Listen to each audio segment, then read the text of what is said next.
Երկու կամ երեք հարց կարելի է, թե մի հարցը։ Որքան որ կուզեք, պարոն Մազան։ Շնորհակալություն։ Դուք նշեցիք, որ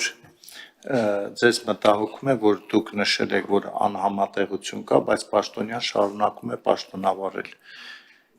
Այս դեպքում էլ ձեր աշխատանքի իմաստը որն է, որ դուք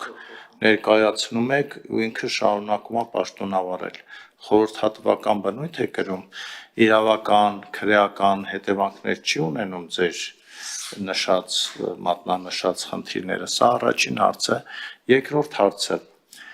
Դուք նաև դիտարկում եք կուսակցություններին եւ նոր ի հայտ եկած հանգամանքներում ես կարծում եմ, ես ուզում եմ տեսնեմ համաձայն եք ինձ հետ, դիտարկեք նաև թե այս կամ այն կուսակցությունը որքան գումար է ընտրակաշառքի տեսքով բաժանում ընտրողներին։ Իրենք թող հայտարարագրեն, նշեն, որ դա լինի մեղմացուցիչ հանգամանք, ասենք երբ որ քրեական օրենսգրքի խախտում լինի, իրենք ասեն, տեսեք, մենք նշել էինք, դա պատիժը կմեղմվի, էլի, հետո իրավապահների աշխատանքը կհեշտանա, որովհետև այս ծավալները, որ մենք տեսանք, կարծում եմ նաև այդ հիմա պատգամավորներ են լինելու, որոնք առերևույթ ակտիվ մասնակցություն են ունեցել, այն որ մենք հիմա նշում ենք, որ այսքան գումար այսինչի վրա ենք ծախսել, այսքան գումար այսինչի, թող ավելացրեք այդտեղ, ասենք ընտրակաշառք, այսքան փող ենք բաժանել։ Դա ավելի ազնիվ կլինի, եթե համաձայն եք, եթե չէ, սա իմ առաջարկությունն է։ Շնորհակալություն, պարոն Մազան, խնդրեմ, Տիկին Գալստյան։ Շնորհակալություն, անհամատեղելիության մասին խոսելիս մեր եզրակացությունները ի տարբերություն բարևարկության եզրակացությունների ուղղակիորեն նշված չէ, որ խորհրդատվական բնույթ ունեն, անհամատեղելիության պահանջները օրենքով նախատեսված է, որ հանգեցնում են լիազորությունների դադարեցման, բայց նաև ընթացակարգը հետևյալն է, հանձնաժողովը ներկայացնում է եզրակացություն եւ ըստ օրենքի պաշտոնատար անձը, ով իրավասու է անձի լիազորությունների դադարեցնելու, պետք է քննարկի եզրակացությունը եւ որոշի, թե ինչ է անում։ Որպես կանոն մենք այս դեպքում, երբ որ խախտումները արձանագրել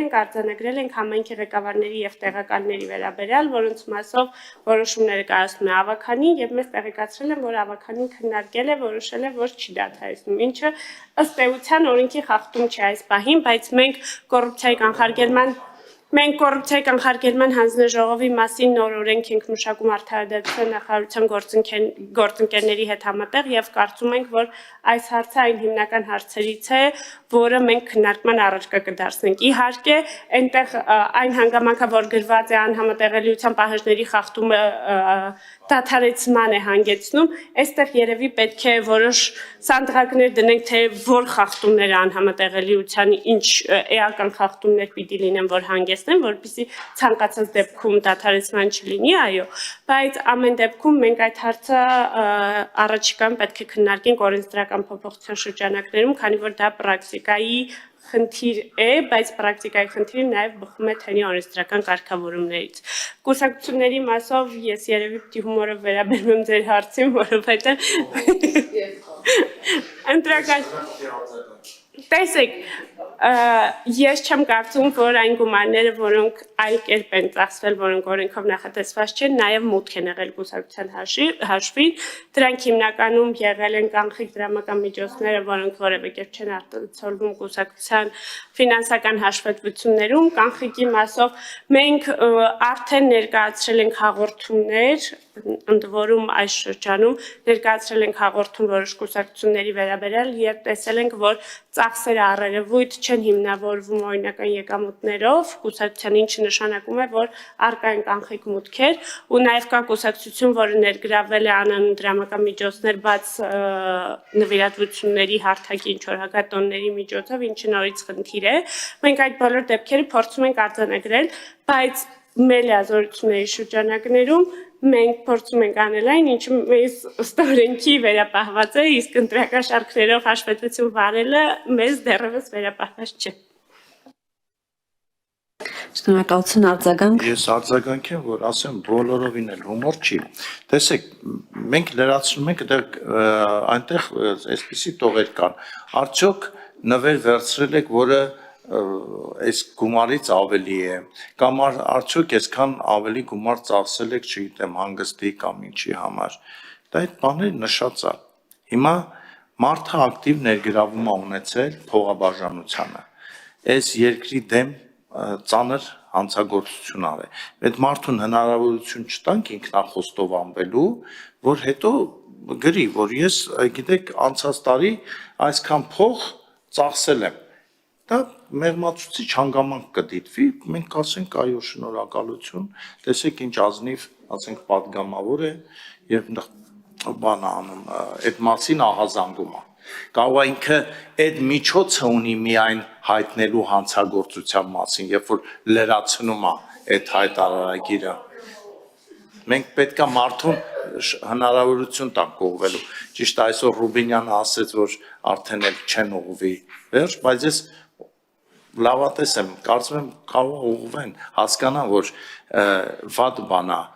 փող բաժանել եւ դրթել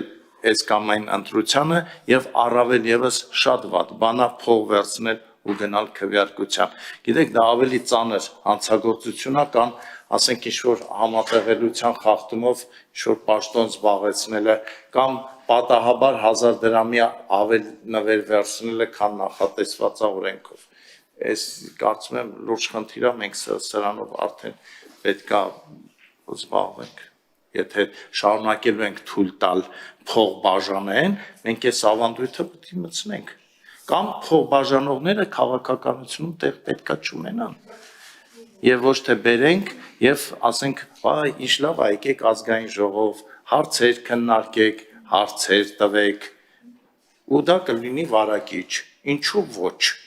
Չէ՞, ինչու մենք էլ չվերցնենք փող, ինչի մենք էլ չբաժանենք։ Դրա համար սա շատ ավելի ես կարծում եմ դուք էլ պետք է նախաձեռնություն հանդես բերեք, որ այդ հարցը մենք գոնե այդ ձևով լուծենք։ Շնորհակալ։